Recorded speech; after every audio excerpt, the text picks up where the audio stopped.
আমাৰ গভৰ্ণমেণ্টৰ তৰফৰ পৰা কিছুমান সিদ্ধান্ত লোৱা হৈছে। এইটো আপোনালোকক মই ক'ব বিচাৰিছোঁ যে এই সিদ্ধান্ত বহুত বছৰ আগতে হ'ব লাগিছিলে, কিন্তু যোৱা চৰকাৰৰ সময়ত কিয় নহ'ল এইটো আমি নাজানো।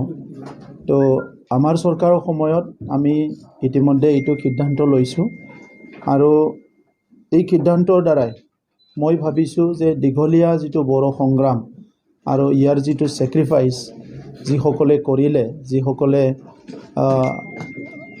জনগোষ্ঠীটোৰ কাৰণে বহুতখিনি অৱদান দি গ'ল, সেইসকল ব্যক্তিক অধিক সন্মান দিয়া হ'ব। আৰু বড়ো সংগ্ৰামটোৱে যিটো উদ্দেশ্য লৈ পেলাই সংগ্ৰামটো হৈছিলে আৰু আজি বাস্তৱত যিখিনি ৰূপায়ণ হ'ল, এই গোটেই সংগ্ৰামৰ যিটো মৰ্যাদা সেইটো আজি পুনৰ আমাৰ মাজত দাঙি ধৰা হৈছে এনেকুৱা মই ভাবোঁ। সেইকাৰণে মই আমাৰ চৰকাৰৰ EM সকল, MCLA সকল, মই কেবিনেট কলিগসকলক ধন্যবাদ জনাওঁ। আৰু আজি প্ৰথম কথা হৈছে যে সুজিত নাৰ্জাৰী আমি সকলোৱে জানো যে বড়োলেণ্ড মুভমেণ্টৰ প্ৰথম মাৰ্টিয়াৰ, আৰু সেই সুজিত নাৰ্জাৰীৰ নামত 12 জুনটো নিখিল বড়ো ছাত্ৰ সন্থা আৰু বড়ো জনগোষ্ঠীয়ে তেখেতৰ শ্বহীদ দিৱস হিচাপে পালন কৰি আহিছে। আৰু এইটো চৰকাৰীভাৱে, যদিও চৰকাৰৰ মানুহবিলাক যাই পেলাই তাত এটেণ্ড কৰে, চৰকাৰীভাৱে এইটো উদযাপন কৰা হোৱা নাছিলে। আৰু এই বছৰ আমি নটিফিকেশ্যন দিছিলোঁ আৰু আজি আপোনালোকৰ থ্ৰুৱেদি মই ঘোষণা কৰিব বিচাৰিছোঁ, প্ৰত্যেক বছৰে যিটো 12 জুন সেইটো আমাৰ ইভেণ্ট কেলেণ্ডাৰত থাকিব আৰু সেইটো আমাৰ শ্বহীদ দিৱস হিচাপে এইটো পালন কৰা হ'ব।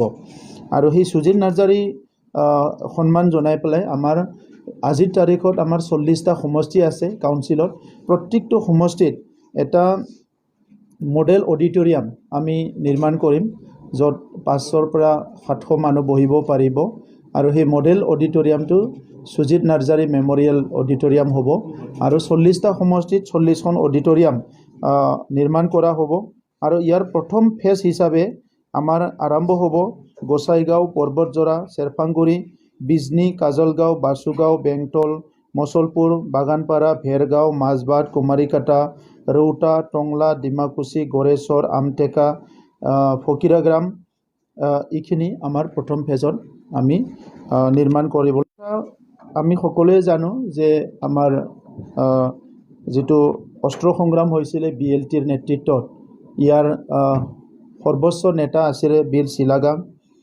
তেখেতক সন্মান জনাবলৈ আমি কিছুমান সিদ্ধান্ত লৈছোঁ যে তেখেতসকলৰ বহুতখিনি সমাজৰ প্ৰতি অৱদান আছে, আৰু তেখেতক সন্মান জনাই পেলাই আমি আমাৰ অঞ্চলত বহুতখিনি খেলুৱৈ আছে, খেলত বহুত প্ৰতিভা আছে। সেইকাৰণে এটা মডেল ষ্টেডিয়াম আমি ডিজাইন কৰিছোঁ।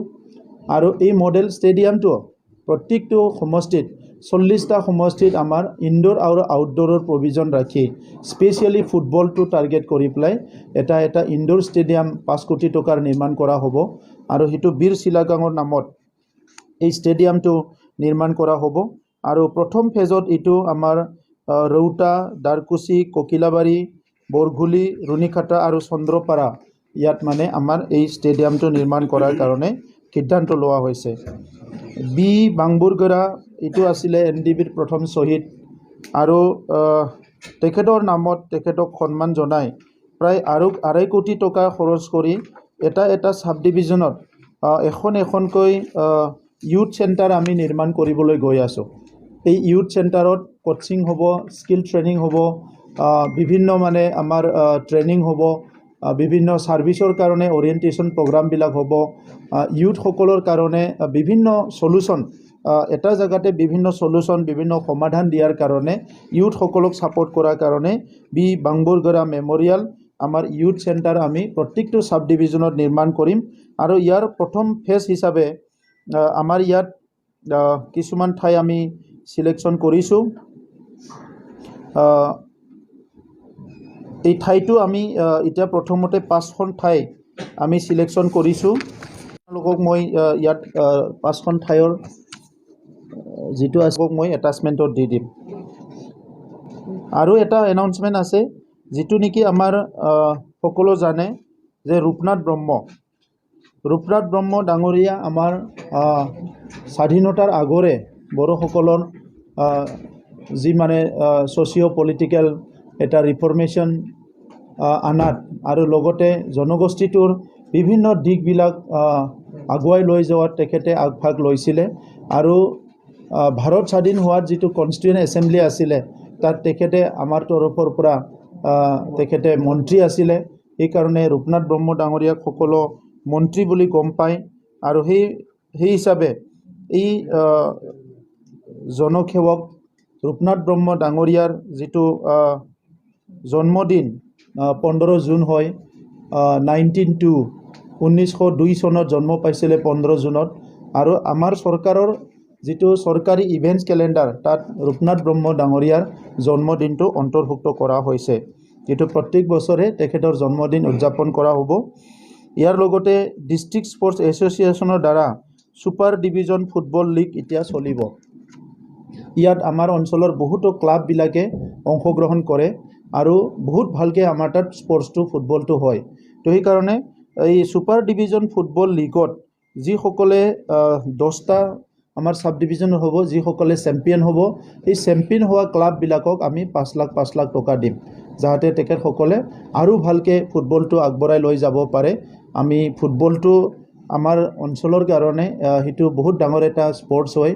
আমাৰ এই বছৰ আমি আগষ্ট মাহত প্ৰথম সপ্তাহত আমাৰ ডুৰাণ্ড কাপ হ'বলৈ গৈ আছে। নৱেম্বৰত আমাৰ পুনৰ ISPL হ'বলৈ গৈ আছে। তো সেইকাৰণে এতিয়া যিটো আমাৰ আণ্ডাৰ-13 ফুটবল হ'ব, গ্ৰাম্য অঞ্চলত ক্লাবে ফুটবল বিলাক চলিব।